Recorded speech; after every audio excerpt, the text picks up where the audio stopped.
첫 책으로 65만 부 판매한 역행자의 작가 자청입니다. 이 영상을 보시는 분들은 아마 주변 사람들로부터 이런 말을 들어본 적 있을 거예요. 너는 생각이 좀 독특하다. 너는 왜 이렇게 생각이 많아? 너는 왜 이렇게 성장하려고 해? 라는 질문을 들어보셨을 거라고 생각을 해요. 이런 영상이 알고리즘에 뜨고 영상을 클릭을 하셨다는 것 자체가 내적 성장, 아니면 지능의 향상 이런 것들을 좋아하시는 분들이겠죠. 만약에 딱 10일만 어떤 글을 하루에 10분 정도만 써가지고 지능을 향상시키고 내적으로 성장하고 정서적으로 안정된다면 너무 좋겠죠. 어떤 주제의 글을 써야지 그런 게 될까라는 질문이 들 거예요. 제가 과학 논문을 근거로 오늘 정답을 알려드리고 제가 한 20개의 제목을 드릴 거예요. 그대로 매일매일 글을 쓰신다면 엄청난 삶의 변화가 있을 겁니다. 저도 오늘부터 제 블로그에 작성을 할 테니까 지켜봐 주시면 됩니다.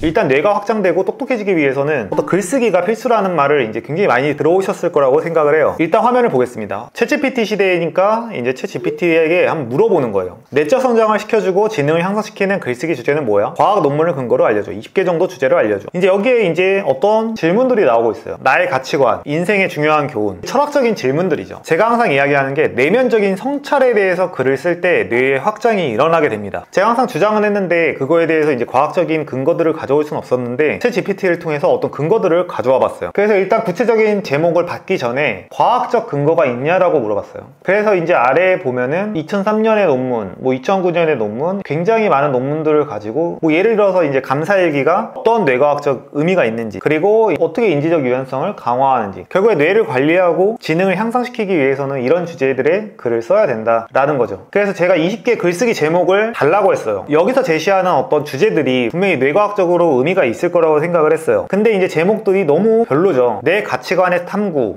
이런 거를 글쓰기 제목으로 하기에는 너무 노잼에다가 정확히 뭘 써야 될지에 대한 감이 오지 않는단 말이에요. 그래서 제가 질문을 한 가지 더 합니다. 제목이 추상적이야. 좀 더 구체적인 질문을 해줘 라고 이제 질문을 했어요. 그래서 이제 20가지의 굉장히 좋은 질문들이 나왔습니다. 20가지 중에서 10가지 정도를 내 맞춤형으로 뽑아서 이거에 대해서 블로그나 어떤 글쓰기를 하신다면은 정말 많이 생각이 정리가 되면서 정서적으로 안정되고 내가 인생에서 어떤 가치를 찾으면서 내가 어떤 방향으로 살아갔는지를 알 수 있게 돼요. 그리고 이걸 정리하려면은 결국에 고차원적인 사고, 초사고적인 행위를 할 수 있기 때문에 지능이 향상되는 결과를 가져오는 거예요. 그래서 지금 질문들 한번 그냥 간단히 보겠습니다. 예를 들어 6번을 볼게요. 지난 1년 동안 마주한 가장 큰 도전은 무엇이고 그 도전을 극복하면서 얻은 교훈은 무엇인가요? 이런 질문들이 바로 뇌를 확장시키는 질문, 어떤 글쓰기 주제라고 보시면 돼요. 예를 들어서 일기라고 치면은 일기는 오늘 있었던 사실들을 나열하고 그거에 대해서 느낀 점 정도를 서술한단 말이에요. 그런 행위가 물론 안 하는 것보단 좋지만 그 행위 자체가 어떤 뇌를 확장시키지는 않아요. 왜냐면 자기가 오늘 겪었던 경험들을 그냥 복습하는 정도, 사실을 나열하는 정도이기 때문에 크게 의미를 갖지는 않습니다. 그렇지만 이런 철학적인 질문들, 어떤 고차원적인 질문들, 1년 동안 마주한 가장 큰 도전은 무엇이냐라는 질문이 들어가요. 그러면 어떤 일이 벌어지냐면은 너 사과는 무슨 색깔이야? 라고 하면은 뇌에서는 그냥 한 부분만 쓰는 거예요. 사과는 빨간색, 끝. 사고가 끝나버리는 거. 근데 1년간 가장 큰 도전은 무엇이었습니까? 라고 말을 하면은 뇌에서는 정말 많은 정보를 탐색하기 위해서 모든 곳을 휘젓게 되면서 뇌를 사용하게 되는 거예요. 마찬가지로 뇌를 고차원적으로 써야지만 뇌가 확장되는 결과를 맞이하게 됩니다. 8번 같은 경우에도 나의 삶에서 가장 중요한 인간관계 3가지를 설명하고 그 관계들이 나에게 미친 긍정적인 영향은 무엇인가요? 그러면은 내가 인생에서 만난 수천 수만 명의 사람들을 결국 탐색을 하고 좁혀서 나에게 긍정적인 영향을 줬던 사람 30명을 뽑고 또 그럼 그 중에서 또 3명을 이제 추린단 말이에요. 이 과정에서 결국 뇌의 전방위적인 영역이 쓰이게 되는 거예요. 그래서 그 3명들이 나에게 어떤 영향을 끼쳤는지 어렴풋이는 알고 있었지만 정리가 안 돼 있단 말이에요. 근데 그 관계들을 생각을 정리함으로써 그 3명의 사람에게 어떻게 감사해야 될지, 그리고 그 사람들에게 받은 교훈들, 배운 것들은 무엇인지를 다시 복습하게 되면서 결국 지혜가 상승하게 되고 삶 자체가 효율적이게 변하게 되는 거죠. 1년간 성공과 실패의 경험 중 하나를 선택하고 그 경험을 통해 배운 교훈은 무엇인가요? 최근에 읽은 책 한 권을 선택하고 그 책이 나의 생각과 감정에 어떤 영향을 미쳤는지 분석하세요. 질문들이 다 너무 마음에 드네요.